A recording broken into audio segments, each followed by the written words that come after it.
The second phase of a rescue mission to save members of a Thai youth soccer team has ended for the day. Divers removed 4 boys from the cave Sunday and were able to get 4 more out today. The group had been trapped inside since June 23rd. 4 children and their coach now remain.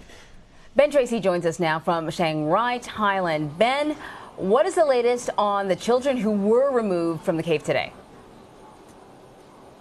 Well, so all of the boys who have been rescued are now at the hospital in Chiang Rai, where doctors will evaluate them. That'll take place over the course of a couple of days. And you might imagine that their parents would love to see these boys as quickly as possible, but we're told they actually have to be in quarantine for 24 hours to make sure that their immune systems get back up to speed.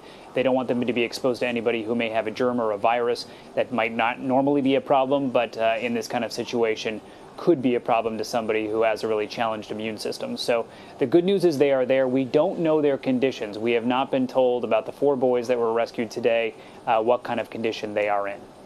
So, Ben, today's operations took place relatively quickly, and we say relatively quickly because this is a precarious and treacherous rescue operation. But yes, it seemed to be a little bit faster than what had taken place before with the 4 boys who were rescued earlier.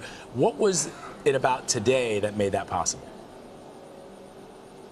Yeah, you know, the officials had kind of given us a time frame where they said we might expect some good news, and they beat that time frame by several hours, and they had all 4 boys out before they said that we would see any sort of good news. So yeah, this did go fast. And we're told the reason that it went quicker than they expected is because the water levels in the cave have dropped. So the currents that they're up against when they're in these areas that are flooded are not as strong. And then the areas where there was some water that you might have to wade through or walk through, a lot of that water is now gone, so there's more dry land. And that is because they have continuously pumped water out of this cave system.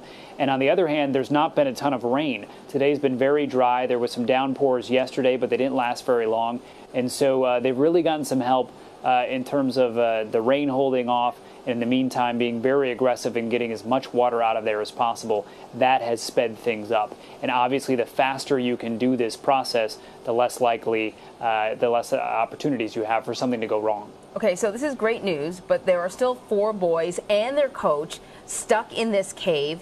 What do we know about the rescue efforts, when they'll resume, what's going to be happening with them?